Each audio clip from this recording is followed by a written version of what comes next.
If you wanted to play light guns in the PlayStation era, it was a good time for you. Namely the fact that Time Crisis 1, an arcade shooter game, was brought right into your home. So for the PlayStation 1 owners, Namco released a light gun bundle containing Visgun, a G-Con 45, together with the game Time Crisis. Released in 1997, this is the OG light gun that works on most PlayStation 1 titles. It is a pretty straightforward light gun. It has a trigger and a button on each side. It is modeled as what I think after a cold 1911 45, but with some visual adjustments to the plastic mold, so it doesn't look like a real gun. Now setting this thing up is pretty easy, but I have to say, for those who don't know, it doesn't work on modern flat screen TVs. A quick explanation. It bounces the light that comes out from the TV straight back to the gun. So what you get on the other end of the cable is a video plug and also the PlayStation 1 port plug. You do need an extra adapter to plug in the video plug. So I have the original Guncon plug, but you can also opt for a SCART cable that has a composite brick in the middle. Now I started my comparison with this light gun. This is the start off point for light guns on the PlayStation 1. So to start off the original, I mean after 28 years it still feels really good. It's not a heavy gun, it's really well balanced, so you don't really show any signs of fatigue after a few rounds. And as the original PlayStation 1 gun, it's really accurate. The accuracy not only goes for the original Namco games like Time Crisis, Cool Panic, and Point Blank, but also across the board for all the other PlayStation 1 games. And that's all the good things I have to say about this gun really. There are also some flaws, not really big flaws, but there are some flaws. This gun was practically designed with Time Crisis in mind. What Namco didn't do was bundle a foot pedal together with the light gun bundle. In the arcade version you step on a foot pedal to reload. What Namco did is pretty weird. You press in the A button or the B button on the side, which lets you get out of cover in Time Crisis. Sounds good, right? Not really. See, whenever I use this gun, I have to force it to use with two hands, which makes it look like a shotgun. Because I have to push in the B button or the A button with my thumb or my middle finger, which makes it pretty awkward and uncomfortable to hold. For some this might work, but it doesn't work for me. Now there is a kind of hack you can use, which is using a controller and plugging it into port 2 and using it as a foot pedal. Now rest assured, everyone did this back in the days, but it feels kinda clumsy and kinda dirty. This is made by the company Logic 3. And as far as I can see on the interwebs, released in 2014, but don't pin me on that date.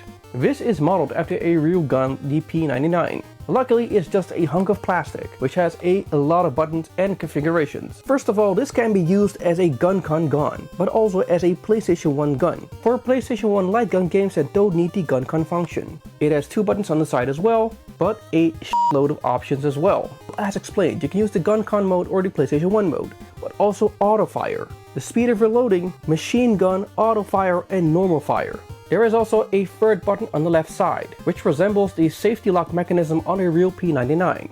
And on the bottom there's the option to turn off the recoil. Now that recoil function is what this light gun is all about. Now just like the Namco light gun, you attach it the same way as the original light gun, with the video cable and the PlayStation 1 port cable.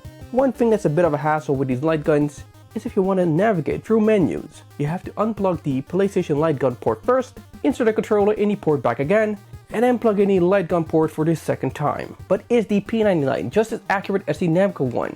To be honest, it really is. There are a lot of light guns for the PlayStation 1, and most of them are pure garbage. Now this is an aftermarket gun, but Logic 3 had the common sense to add a foot pedal to the bundle. Now I only have the gun, but there is a method to add a foot pedal. A few videos ago I showed you how to add a third-party foot pedal, which is the 8-bit button controller, which no one uses in real life, except for this occasion. On the bottom of the gun, there is something like an aux input. Connect the 8-bit aux cable on the bottom of the P99, and you can use that as a foot pedal, which then almost resembles the arcade experience. Now the P99 feels really good to hold and to use. I mean, it's modeled after an original P99, but with the extra heft on the bottom front for the buttons, of course. Now if you don't have the option to use a foot pedal, there's still the option as with the original G-Con 45. In Time Crisis, you can use the side buttons to get out of cover and into cover. Still very awkward and uncomfortable. But the third button on the left, if you are right-handed, also lets you get out of cover and into cover. So that's a lot better. The machine gun option is pretty great if you don't want to strain your finger, but the recoil function is what it's all about. But for both guns, I have to say one thing, and I'm going to stub some toes with this opinion. They are not really great for time crisis, unless you have a foot pedal. And in that regard, the P99 wins that with light years. Both are pretty good guns with everything except time crisis. The Guncon 45 is best used with Goal Panic or Point Blank. Also Namco games. So goes the same for the P99. The side buttons are really awkward. And to be honest, the Guncon 2 makes a lot of improvements, especially with time crisis with that cover mechanism. The Guncon 2 has a button underneath for that. So, which one is preferable in my opinion? Simply put, both guns are great. The original Guncon feels really well, but it's pretty awkward using it with time crisis, the game that it came bundled with. For an aftermarket light gun, the P99 is also great, but the recoil function puts a real strain on your hand and even your fingers. So which one is the winner in my book? If you have the option, go for the P99. Check out the recoil, then turn it off after 5 minutes or so. But never dismiss the OG light gun, which kick it all off. Thank you for watching this video. I hope you liked it and enjoyed it. If so, hit the like button and subscribe to keep you notified whenever I release a new video.